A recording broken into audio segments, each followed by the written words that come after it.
नमस्ते प्यारे बच्चों। हिंदी प्रथम भाषा कुमार भारती के कविता शीर्षक उड़चल हारिल के इस वीडियो में मैं आप सभी का स्वागत करती हूँ। प्यारे बच्चों, पिछले वीडियो में हमने प्रारंभ के 2 पद्यांशों के अर्थ, उससे संबंधित आकलन कृति और भाषा बिंदु के बारे में जानकारी प्राप्त कर चुके हैं। आइए इस वीडियो में भी तीसरे और चौथे पद्यांशों के अर्थ, इससे संबंधित आकलन कृति और भाषा बिंदु के बारे में जानकारी प्राप्त करेंगे। प्यारे बच्चों, आइए कविता का सस्वर गायन करते हैं। कांपन यद्यपि दसों दिशा में, तुझे शून्य नभ घेर रहा है। कांपन यद्यपि दसों दिशा में, तुझे शून्य नभ घेर रहा है। रुकन यद्यपि उपहास जगत का, तुझको पथ से हेर रहा है।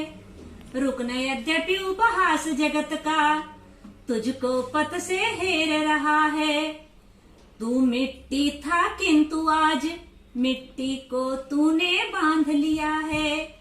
तू मिट्टी था किंतु आज मिट्टी को तूने बांध लिया है।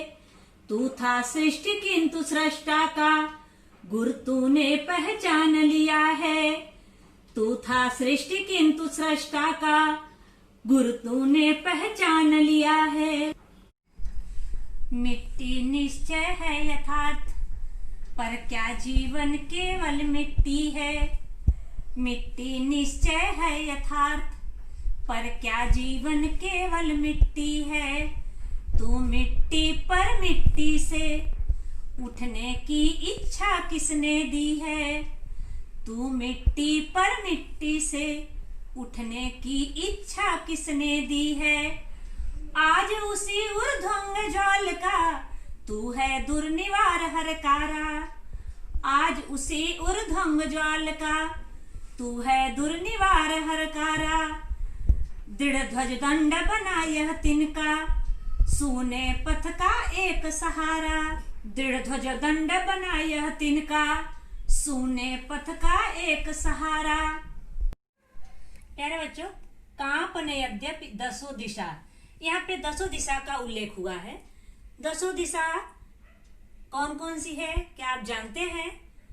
तो कुछ लोग का उत्तर होगा कि हाँ जानते हैं, कुछ लोग का उत्तर होगा कि नहीं, हम सिर्फ 4 दिशाओं के बारे में जानते हैं। तो प्यारे बच्चों, आइए मैं आपको बताती हूँ कि दसों दिशाएं कौन कौन सी होती हैं। तो दसों दिशाएं देखिए यहाँ पे।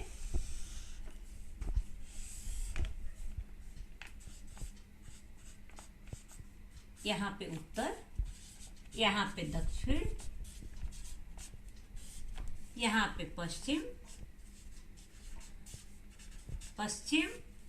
यहाँ पे पूरब।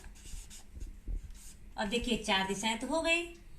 अब यहाँ पे फिर देखिए, उत्तर और पश्चिम के बीच आता है वायव्य। उत्तर और पूरब के बीच में आता है ईशान। ध्यान रखिए, उत्तर और पूरब के बीच आता है ईशान। पूरब और दक्षिण के बीच में आता है आग्नेय। पश्चिम और दक्षिण के बीच में आता है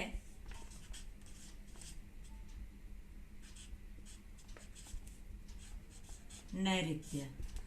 अब ये तो 8 दिशाएं हो गई, ये देख लेंगे। 1 2 3 4 5 6 7 8। अब हो गया 2 दिशाएं, ऊपर और नीचे। ऊपर को कहते हैं ऊर्ध्व। ऊर्ध्व अर्थात आकाश। नीचे हो जाएगा आपका अधो। अधो अर्थात पृथ्वी। इस प्रकार देखेंगे, आपको 200 दिशाएं हो गई। यहाँ पे देखेंगे उत्तर, दक्षिण, पूरब, पश्चिम, वायव्य, ईशान, आग्नेय, नैऋत्य। ऊर्ध्व, अधो। ऊर्ध्व को, आकाश को ऊर्ध्व और पृथ्वी अधो। इस प्रकार दिशाएं कितनी हो गई आपकी? 10 दिशाएं हो गई आपकी। आगे देखेंगे, कठिन शब्दों को जान लेते हैं।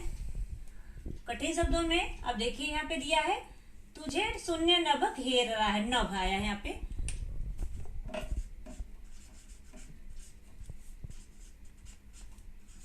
नभ मतलब आकाश।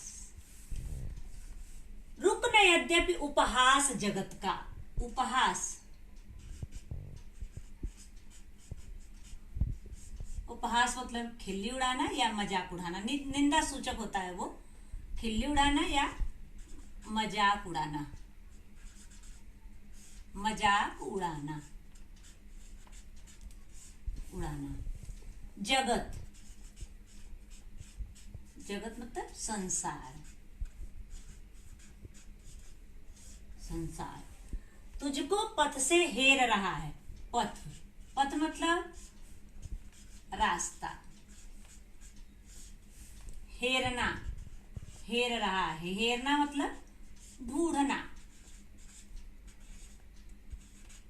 हेरना मतलब ढूंढना। मिट्टी था किंतु आज मिट्टी को तूने बांध लिया है, यहाँ आ गया बांधना,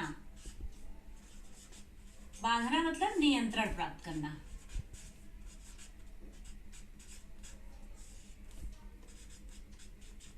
नियंत्रण प्राप्त करना। तू था सृष्टि, सृष्टि मतलब संसार, सृष्टि संसार, किंतु सृष्टा का, सृष्टा मतलब रचयिता, निर्माण करने वाला, बनाने वाला, रचयिता। गुर तूने पहचान लिया है, गुर मतलब, गुर मतलब कला या गुड़ जो होता है अंदर। आगे है आपका यथार्थ,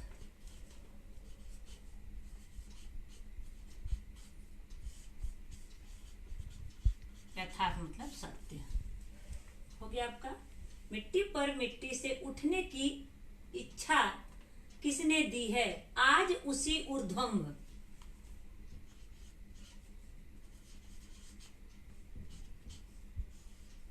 ऊर्ध्वंग, ऊर्ध्वंग मतलब शरीर के ऊपर का हिस्सा अर्थात मस्तिष्क, शरीर के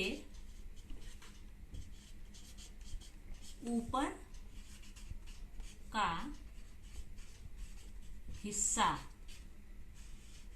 अर्थात क्या होगा यहाँ पे, अर्थात क्या होगा, मस्तिष्क, मस्तिष्क। अगला फिर है यहाँ पे, ये देखिए जगह बना लेते हैं हम लोग। अगला है आपका मस्तिष्क, हो गया। अब यहाँ पे दुर्निवार,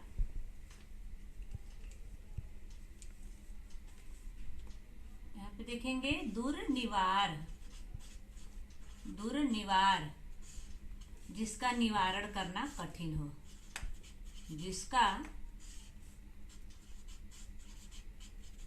निवारण करना कठिन हो। अगला है आपका हरकारा,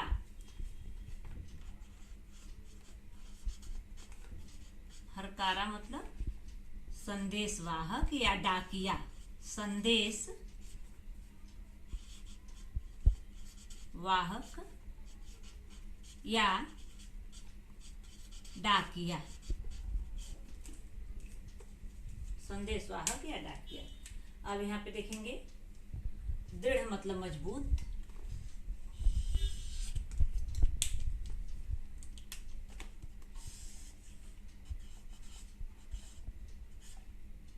दृढ़ मतलब मजबूत या पक्का, दृढ़ मतलब मजबूत या पक्का। ध्वज मतलब झंडा या पताका, झंडा या पताका। अगला है आपका सहारा, सहारा मतलब आश्रय, सहारा आश्रय, आश्रय। इस प्रकार हम लोग कठिन शब्दों के अर्थ के बारे में जान लिए। आप लोग लिख लेना देख के। प्यारे बच्चों, आइए इस पद्यांश का भावार्थ समझते हैं। कांपन यद्यपि दसों दिशा में तुझे शून्य नभ घेर रहा है।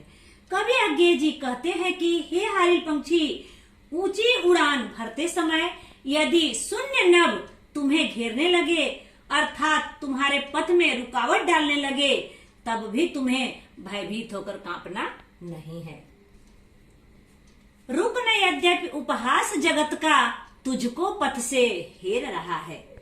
हे हारिल पक्षी, यदि इस संसार के लोग तुम्हारी ऊंची उड़ान को देखकर तुम्हारी निंदा करें, तुम्हारा मजाक उड़ाएं या तुम्हारे ध्यान को भटकाने की कोशिश करें, तब भी तुम्हें उनसे घबराना नहीं है, अर्थात घबरा कर रुकना नहीं है।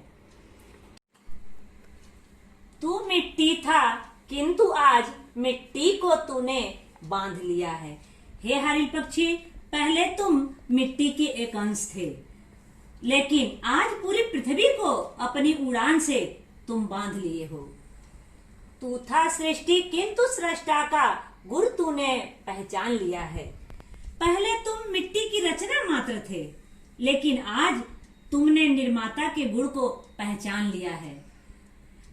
प्यारे बच्चों, कवि हारिल पक्षी के माध्यम से देश के नवयुवकों को संदेश देते हुए कह रहे हैं कि हे देश के युवा वर्ग, उनको सचेत करते हुए कह रहे हैं कि हे देश के युवा वर्ग, प्रगति के पथ पर आगे बढ़ने पर प्रकृति जीवन पथ में अनेक उतार चढ़ाव लाती है। जीवन में बहुत कठिनाइयां आती हैं, लेकिन अनेक कठिनाइयों के आने के बाद भी आपको घबराना नहीं है, बल्कि उसका सामना करते हुए आगे की तरफ बढ़ते रहना है। इस संसार में बहुत से ऐसे लोग हैं जो तुम्हारी निंदा करेंगे। आप देखिए, उपहास, जो तुम्हारी निंदा करेंगे, तुम्हारा मजाक उड़ाएंगे, फिर भी तुम्हें हताश होकर रुकना नहीं है, तुम्हें आगे की तरफ बढ़ते रहना है।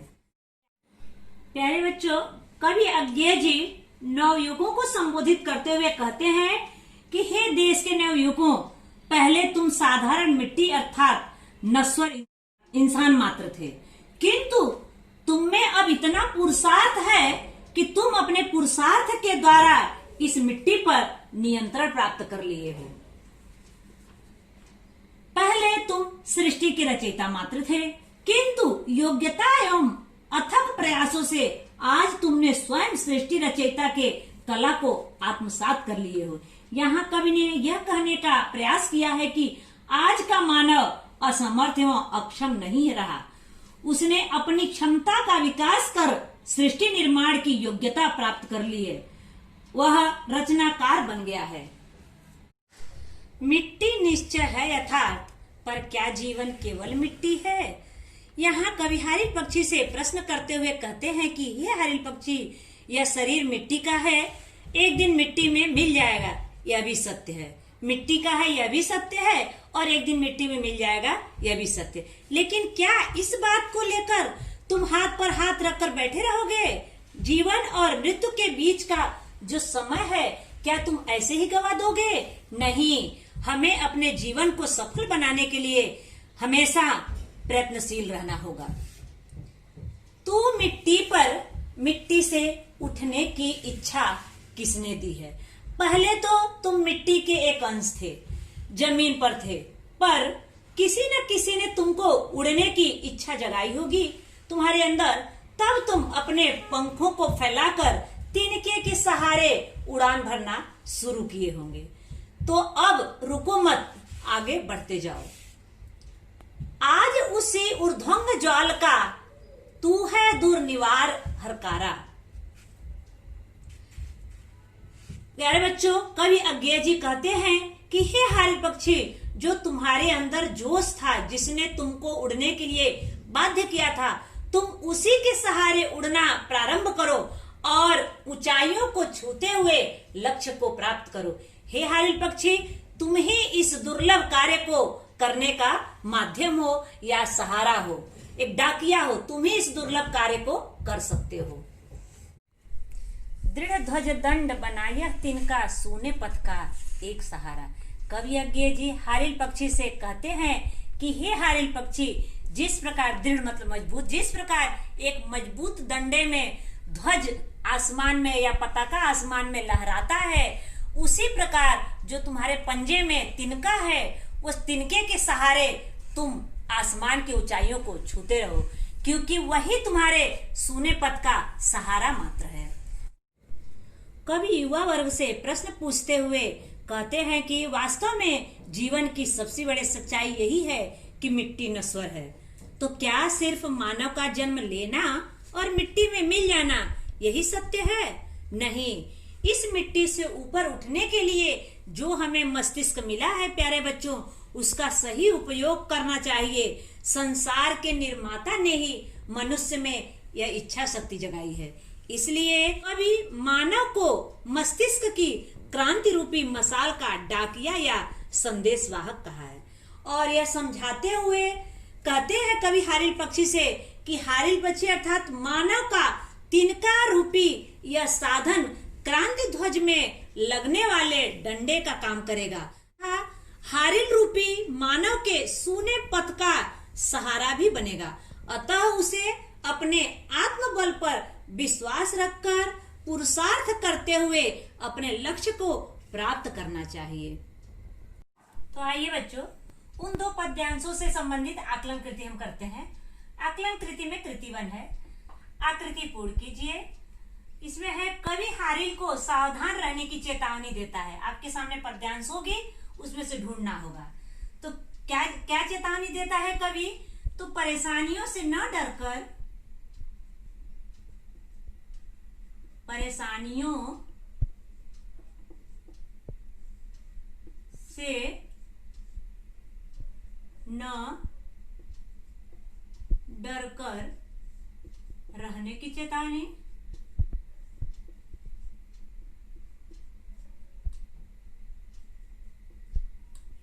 न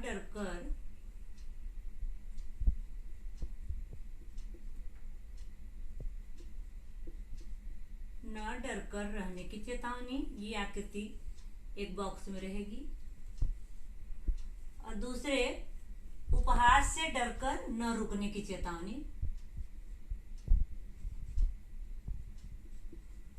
उपहास से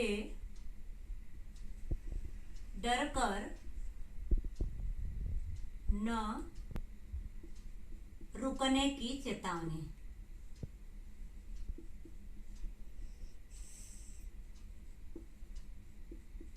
न रुकने की चेतावनी, ये बॉक्स होगा। ये बॉक्स में आपका होगा, आकृति जरूरी है। कवि हारिल को उसके आत्मगौरव का बोध कराता है। क्या बोध कराता है? पहले तुम मिट्टी थे, पहले तुम मिट्टी थे, किंतु अब मिट्टी पर नियंत्रण प्राप्त कर लिए हो। मिट्टी पर नियंत्रण या मिट्टी को बांध लियो, नियंत्रण प्राप्त कर लिए हो। ये भी आपकी आकृति बन जाएगी, आकृति बन जाएगी यहाँ पे। अब पहले तुम सृष्टि थे, यहाँ पर भी होगा।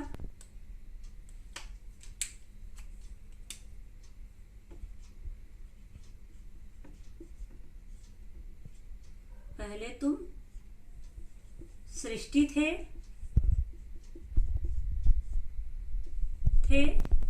अब सृष्टा बन गए हो।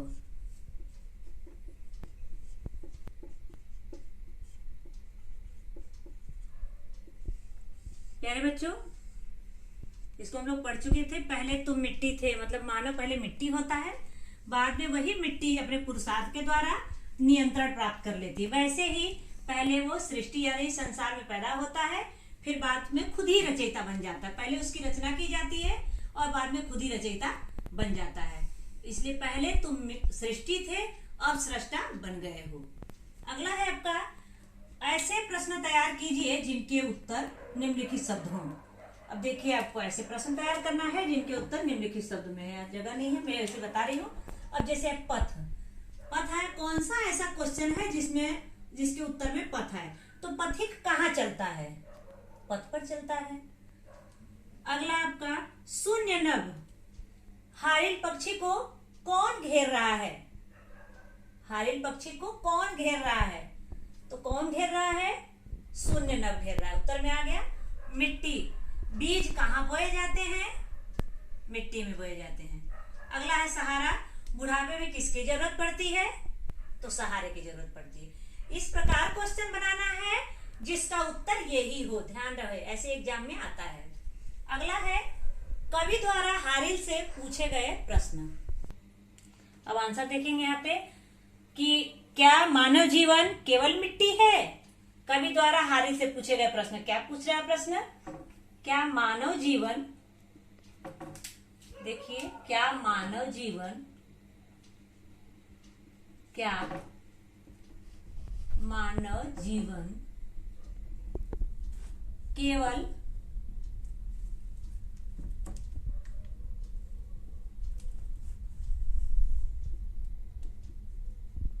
मानव जीवन केवल मिट्टी है?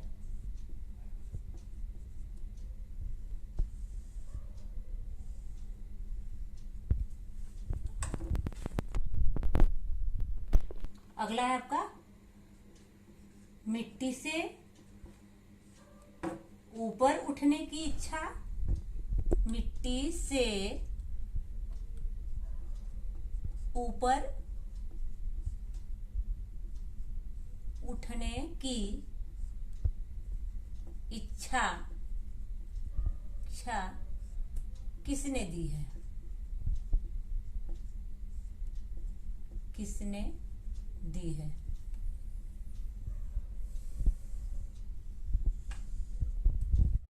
प्यारे बच्चों, अगला क्वेश्चन है, कवि की दृष्टि में हारिल तथा तिनके का महत्व। तो क्या महत्व है? तो हारिल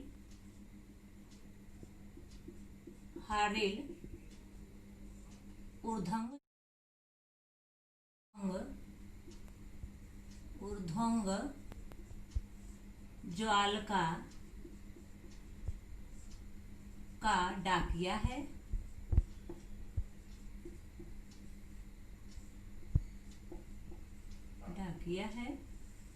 इस प्रकार आपको एग्जाम में लिखना होगा। इधर ही लिखना होगा, यहाँ जगह नहीं है। अगला, तिनका ध्वज दंड बनकर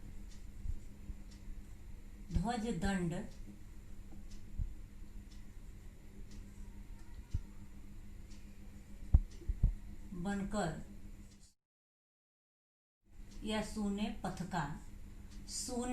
का सहारा है। इस प्रकार से आपको लिखना है। अगला है आपका, देखेंगे, निम्नलिखित पंक्तियों का भावार्थ स्पष्ट कीजिए। तू मिट्टी था किंतु लिया है, ये देखिए आपको लिखना है, भावार्थ लिखना है इसका। अगला है, संधि विच्छेद का संधि के नाम लिखो। अब है संधि आई है यद्यपि, एग्जाम में आएगी ऐसे ही, यद्यपि, यदि धन, अपि। ध्यान रखिए, आपको मैं स्वर संधि, व्यंजन संधि और विसर्ग संधि के प्रकार भले बता रही हूँ, लेकिन एग्जाम में आपको स्वर, व्यंजन और विसर्ग संधि ही पहचानना है। तो यहाँ पे देखिए, यदि, द में क्या है? स्वर है, द में ई है और यहाँ पर भी स्वर है। जहां पे पहले शब्द का अंतिम अक्षर स्वर हो और दूसरे शब्द का पहला अक्षर भी स्वर, वहां कौन सी संधि होगी? स्वर संधि। अगला है निश्चय। यहां पर नियधन चय, कौन सी संधि होगी? यहाँ देखिए विसर्ग लगा हुआ है, इसलिए कौन सी संधि होगी? यहाँ विसर्ग है, यहाँ पे स्वर है, कौन सी संधि होगी? विसर्ग संधि। क्योंकि जब यहाँ पे विसर्ग होगा, पहले शब्द के अंतिम अक्षर में विसर्ग होगा तो विसर्ग संधि। अगला है ऊर्ध्वंग, ऊर्ध्वधन अंग। यहां पर भी देखेंगे ऊर्ध्व, व में अंतिम ध्वनि क्या है, स्वर है, और यहां पर भी स्वर है, इसलिए कौन सी संधि होगी, स्वर संधि। अगला है दूरनिवार, यहां पर भी देखेंगे दूरनिवार, र का लोप हो जाएगा, दूरनिवार र का लोप हो जाएगा, यहाँ पे दूरनिवार में र का लोप हो जाएगा, दुअधन निवार हो जाएगा। यहाँ पे कौन सी संधि, यहाँ पे विसर्ग है, कौन सी संधि होगी, विसर्ग संधि। यहाँ पे देखेंगे स्वर है, यहाँ पे स्वर है, तो कौन सी संधि हुई है, स्वर संधि। यहाँ पे विसर्ग है, यहाँ पे विसर्ग है, तो कौन सी संधि होगी, विसर्ग संधि, विसर्ग संधि। प्यारे बच्चों, इस प्रकार हम लोग तीसरे और चौथे पद्यांश के अर्थ और उससे संबंधित आकलन कृति और भाषा बिंदु के बारे में जानकारी प्राप्त किए। धन्यवाद।